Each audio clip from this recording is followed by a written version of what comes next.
Hello, Sycamore. This is Nancy Copple, and I am a paraeducator for the Sycamore School District.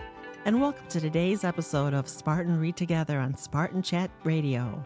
I will be reading chapters 19 through 21 from the book A Boy Named Bat by Alana K. Arnold. Chapter 19, A Blessing of Sorts. 5 nights later at bedtime, Janie noticed the nice thing that Bat had done to thank her for coming up with the perfect name for Thor.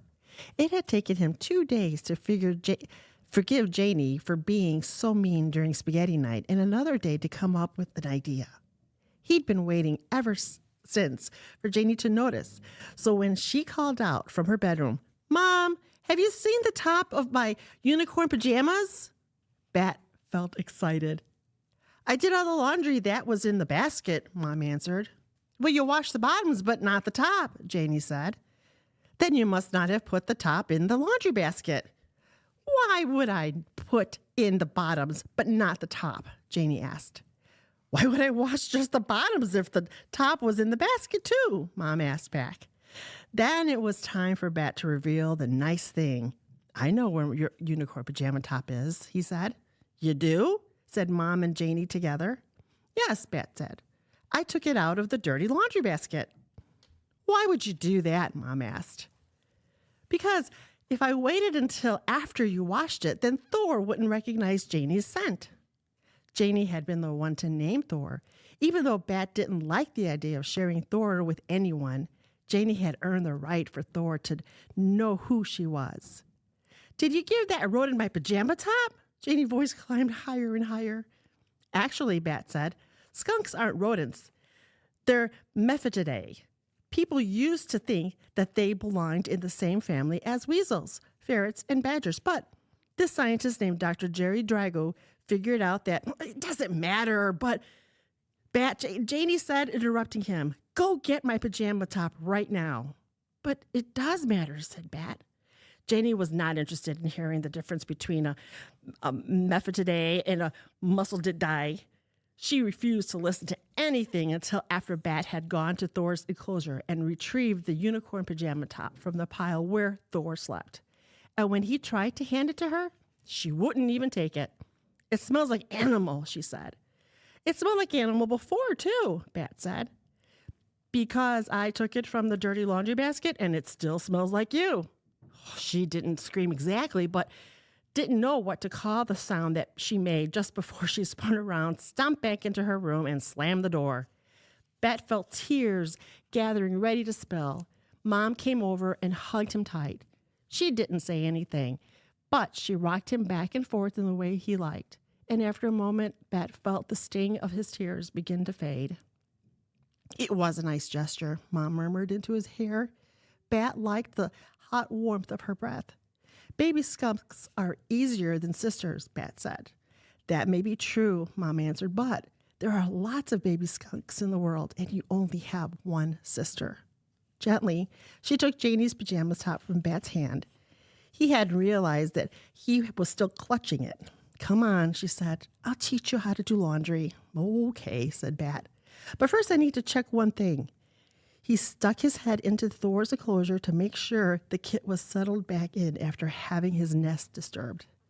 Thor was sleeping soundly, making a noise like a tiny little snore. Bat pulled one of his own T-shirts up over Thor's body, tucking him in. Then he latched the enclosure and followed Mom to the laundry room. "Maybe if we use extra fabric softener," he said, "and make the pajama top softer than it's ever been, then maybe Janie won't be mad." "I think that's a very good idea," Mom said, "and you can pour it in." Chapter 20, Problems. "Earth to Bat," Mr. Grayson said. Bat looked up. He had been staring at his math work in front of him, but he hadn't been doing the problems. Usually Bat liked math problems because he was good at them and they made sense. Usually Bat asked for extra math problems when he was done with his regular math problems. But today, Bat didn't feel like doing the regular math problems, even though they were easy. Today, all Bat could think about was that time was passing very quickly and that he still hadn't heard back from Dr. Jerry Drago, world skunk expert. You look like you're having a hard time focusing today, Bat, said Mr. Grayson. I'm not having a hard time focusing, said Bat. Let me rephrase this. You look like you're having a hard time focusing on your schoolwork today, Bat. Yes, said Bat. I am focused on something else.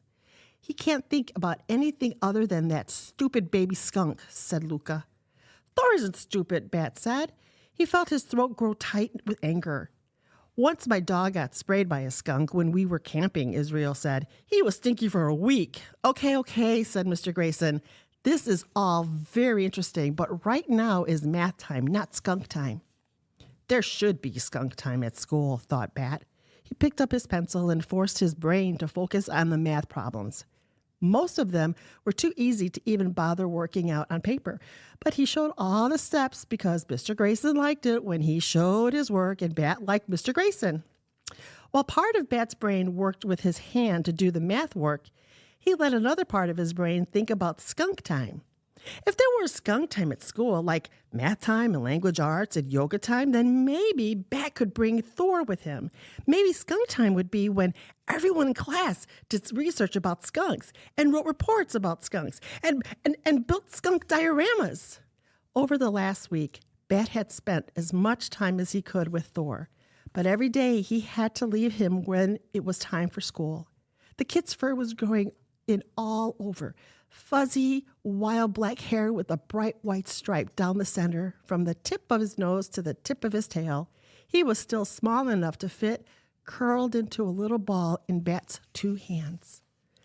And he'd had plenty of time to spend with Thor because Janie had barely spoken to him since the pajama top incident. She spent all her time in her room practicing the Off With Your Head song for her Queen audition and going over to Ezra's house. Now and every other Friday was coming, and Bat would have to go with Janie to Dad's house. Even worse, no matter how much Bat begged and pleaded and bounced up and down, no matter how clearly he explained to Mom why she should change her mind, Thor would not be going to Dad's house with Bat and Janie. This every other Friday meant that Thor had already spent 2 weeks living with Bat and his family, and if Bat didn't find a way to change Mom's mind, in 2 more weeks, Thor would be leaving for the rescue center. Thor will be fine, Bat, Mom said. Lawrence is going to take him for the weekend. It wasn't that Lawrence couldn't do a good job of taking care of animals. Bat thought as he finished the last row of math problems. It wasn't that Bat didn't trust Lawrence. It was just that, well, Bat didn't want anyone else taking care of the skunk kit. What if Lawrence did a better job? What if Thor was happier at Lawrence's house than at their house? And even if Lawrence was trustworthy, no one was perfect. What if Lawrence put the animal carrier on top of the car while he unlocked the door, and then he forgot it was up there and he drove away? What if Lawrence went out to get some ice cream and didn't remember to lock the door to his house, and someone broke into it and stole Thor? Even if everything went just right, at the end of the weekend, they would be 2 days closer to Thor leaving them forever. Just thinking about that made Bat feel queasy. Like he'd been jumping on a trampoline with a stomach full of pizza. Bat, said Mr. Grayson, do you need to take a little break? Bat stopped tapping his heels under the table. He pulled the neck of his T-shirt, which he'd been sucking on in the way he sometimes did when he felt nervous, out of his mouth, and then he set his pencil down. Yes, please, he said. In the back of the room, Baby Cake sat placidly licking a light pink wheel of salt. Her ears flopped to the sides in relaxation. Bat wished he felt as calm as Baby Cakes looked. He climbed into her enclosure and sat cross-legged beside her, scratching behind her ears and thinking about the weekend.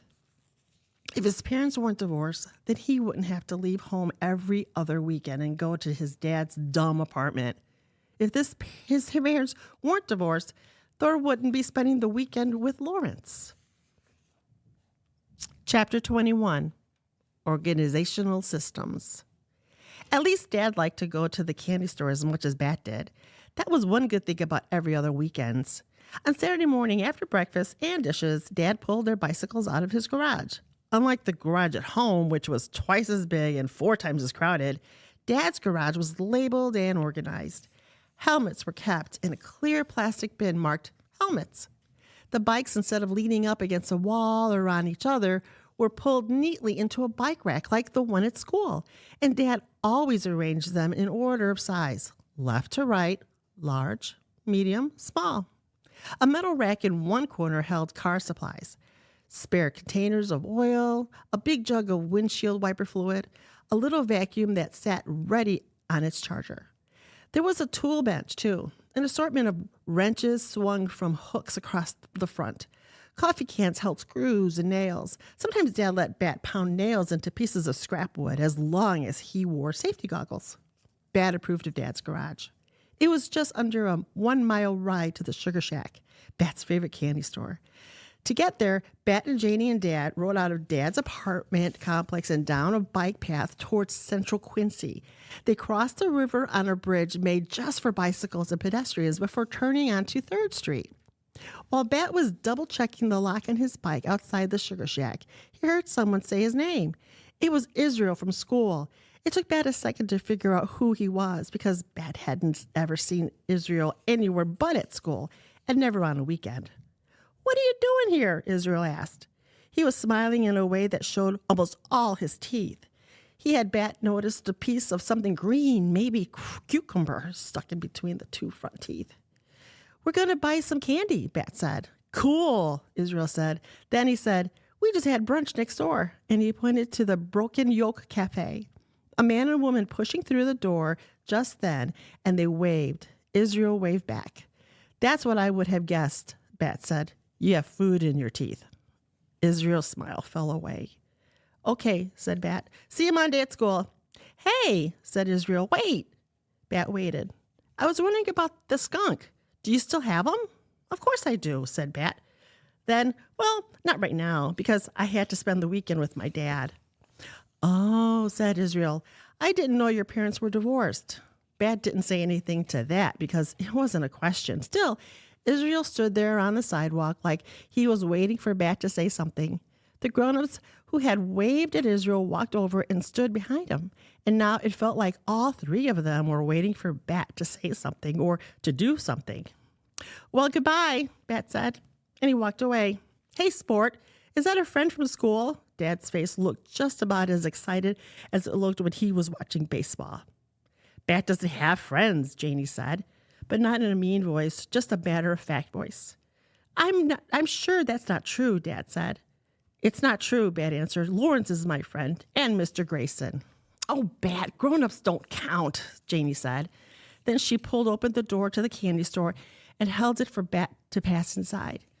The Sugar Shack was an exceptional candy store. It had bins full of M&Ms separated into colors, so if you wanted exactly 11 greens and 11 blues, but no yellows, reds, or oranges, as Bat did, you could get exactly that.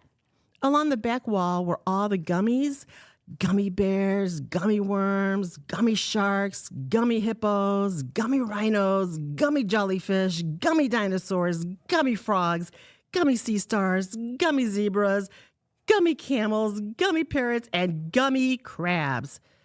Bat didn't like gummy candy, but he always got one gummy sea star. Anyway, he liked the way they felt in his hand. His big barrels full of hard candies formed the aisles. Jawbreakers and gumballs and candy necklaces and rock candy and ring pops. Just inside the door was a case of jelly beans arranged in a rainbow of colors. Near the counter stood a candy bar display with all the ordinary stuff, but hard-to-find candy bars, too, like Violet Crumble bars and Zagnut bars. "You sure inherited my sweet tooth," Dad said, loading up his own plastic bag with jelly beans.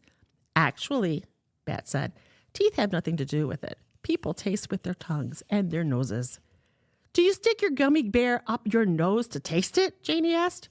Her bag was full of mishmash of candies that didn't make any sense to Bat. "It's a gummy sea star," Bat said, "and no, the way something smells is part of how you taste it." "Well, I guess that's why people don't eat skunk meat," Janie said. "P.U." She wrinkled up her nose and stuck out her tongue. "Thor doesn't stink," Bat said. "He doesn't even spray yet." "But he will," Janie said. "I hope not until after we get him to the rescue." "Maybe we'll keep him," Bat whispered. "Sport, your mom can't adopt every stray animal that comes into her clinic," Dad said. "She'd have a zoo if she did." "We won't adopt all of them," Bat said, "just this one." Mom said we're only going to keep him for a couple more weeks, Janie told Dad. But Bat is getting too attached. Bat started bouncing on the balls of his feet.